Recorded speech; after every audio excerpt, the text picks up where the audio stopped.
Saudara sekalian, kita tentu ingat salah satu poin yang menjadi perhatian pada bacaan hari Rabu Abu yang lalu,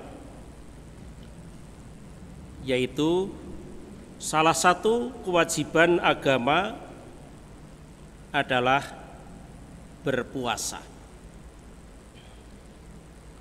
Dan kita sudah melaksanakan entah itu pantang, entah puasa, entah mati raga sejak hari Rabu Abu itu hingga saat ini. Intinya kita berusaha untuk memperhatikan berbagai macam gerak roh, di mana kegiatan utama kita adalah menyangkal diri. Hari ini di dalam suratnya kepada jemaat di Filipi, Paulus mengingatkan kita semua, memberikan warning tentang apa yang kemungkinan entah dia dengar, entah dia lihat. Dan itu disebutkan oleh Paulus, dia amati dilakukan oleh banyak orang. Apa itu?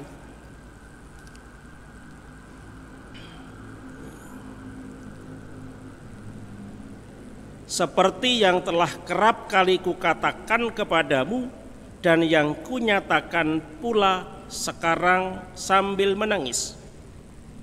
Banyak orang yang hidup sebagai seteru salib Kristus. Kesudahan mereka ialah kebinasaan, Tuhan mereka ialah perut mereka, kemuliaan mereka ialah aib mereka. Pikiran mereka semata-mata tertuju kepada perkara duniawi. Banyak orang mengarahkan pikirannya kepada perkara-perkara duniawi, dan itulah yang membuat Paulus menangis. Sebagai murid Yesus Kristus, dia sedih karena melihat banyak orang yang sudah dibaptis dalam nama Yesus, ternyata cara hidupnya itu tidak sesuai dengan apa yang diajarkan oleh gereja.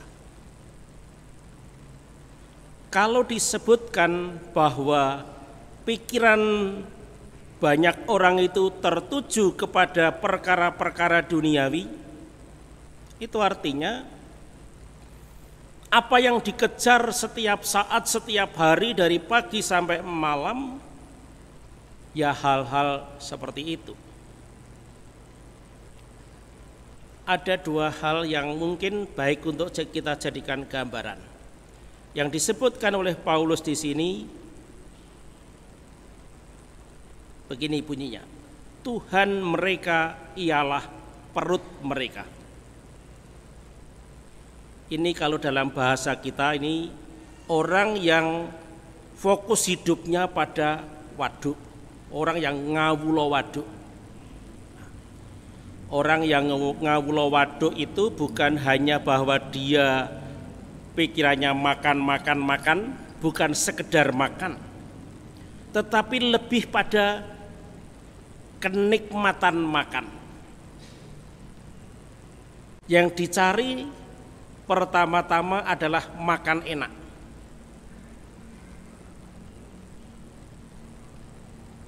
Orang yang fokusnya ada di perut mereka, ini bukan hanya mencari kenikmatan dalam hal makan, tetapi juga termasuk di dalamnya adalah kemewahan.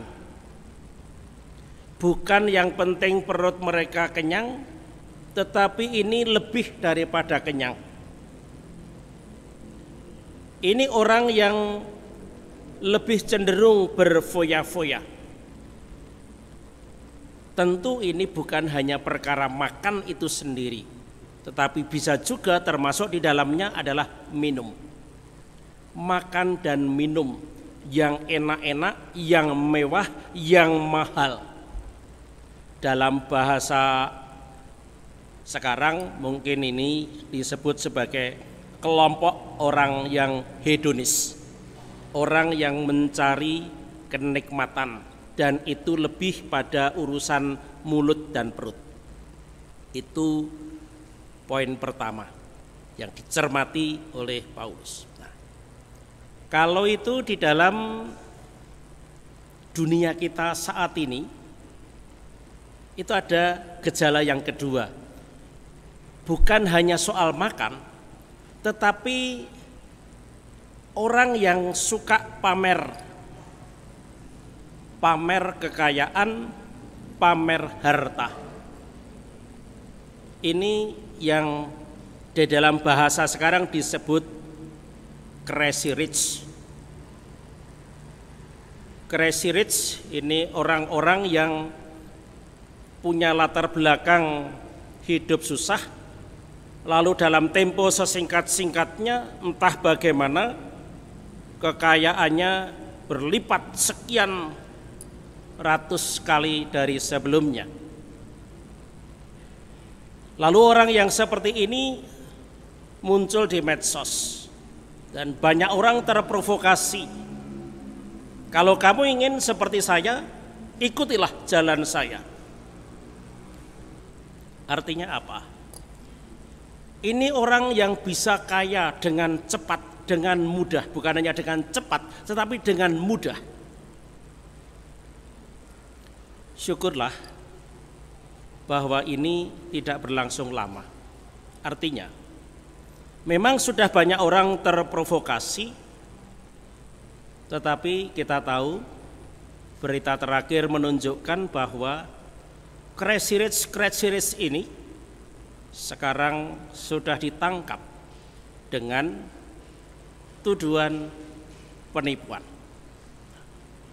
Sudah banyak orang tertipu oleh perilaku crazy rich ini. Jadi ini entah itu perkara orang yang ngawula waduk, entah itu perkara crazy rich, ini menyangkut katakanlah gaya hidup duniawi. Itu yang menggoda. Tidak sedikit dari orang-orang yang menjadi murid Kristus tergoda untuk cara hidup seperti itu. Itulah sebabnya mengapa Paulus mengatakan kemuliaan mereka ialah aib mereka.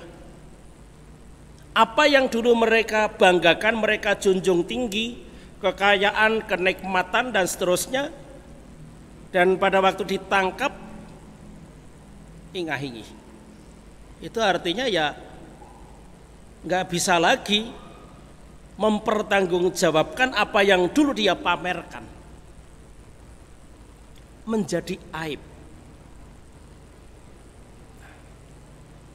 Itulah sebabnya orang dengan gaya hidup seperti ini disebut oleh Paulus, mereka itu, banyak orang itu hidup sebagai seteru salib Kristus, menjadi musuh semangat Kristus. Apa itu cirinya? Yang disebut sebagai seteru salib Kristus. Ciri-cirinya yang pertama, orang yang masuk kelompok pemuja duniawi yang menjadi seteru salib Kristus, itu dia punya kecenderungan tidak peduli kepada salib, bahkan menolak salib, meremehkan salib. Dari cara mereka tampil di medsos, lalu kelihatan bahwa mereka tidak bisa menunjukkan bagaimana mereka bisa menumpuk kekayaannya. Apakah dengan cara halal, dengan cara kerja keras, ataukah dengan cara yang lain? Kalau itu dengan cara lain, bagaimana? Itulah sebabnya mengapa mereka ditangkap polisi dengan tuduhan penipuan. Jadi orang yang kaya mendadak dan tidak bisa menjelaskan bagaimana asal-usul kekayaannya, itu mau mengatakan kepada kita bahwa orang macam itu tidak pernah mau menderita. Dia menghindari penderitaan tetapi ingin enak. Itu tanda pertama. Yang kedua, kalau kita mengingat surat Paulus kepada jemaat di Filipi yang sama pada bab 2, di sana Paulus mengatakan bahwa orang yang menjadi seteru salib Kristus itu berarti orang ini menghindari atau tidak mau atau tidak memiliki semangat pengosongan diri atau kenosis. Yang ketiga, orang-orang seperti ini lupa pada apa yang dikatakan oleh Yesus pada waktu Yesus digoda di padang gurun. Di sana godaan pertama itu tentang batu menjadi roti. Dan Yesus dengan sederhana, dengan pendek dan tegas mengatakan bahwa manusia itu hidup bukan dari roti saja. Mereka yang ngawula waduk itu sepertinya hidupnya untuk makan, bukan makan untuk hidup. Itu obsesi, makan menjadi obsesi. Mending sekali dua kali tidak sepanjang hidup. Nah itu.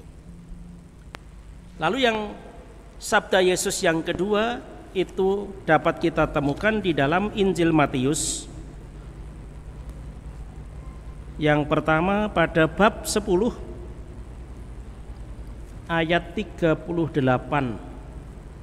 Di situ dikatakan, barang siapa tidak memikul salibnya dan mengikuti aku, ia tidak layak bagiku.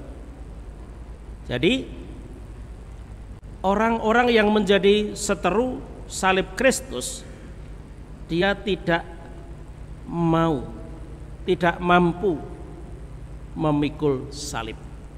Padahal sudah dikatakan juga bahwa menjadi murid Kristus itu syaratnya adalah memanggul salib. Itulah yang dikatakan oleh Yesus pada Injil Matius bab 16 ayat 24. Setiap orang yang mau mengikut aku, ia harus menyangkal dirinya, memikul salibnya dan mengikuti aku. 3 syarat untuk mengikuti Yesus. Menyangkal diri, memikul salib, baru mengikuti Yesus di dalam jalan salibnya. Nah, saudara-saudara, ini permenungan yang datang dari Paulus bukan hanya untuk umat Filipi, tetapi juga untuk kita semua. Karena sekarang ini kita berada di tengah masa prapaskah, di mana kita sedang dalam proses melatih diri untuk mati raga.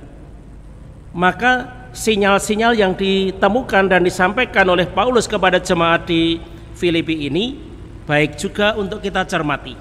Karena itu ternyata juga bukan hanya terjadi dahulu, tetapi juga masih dapat kita saksikan sekarang ini di sekitar kita.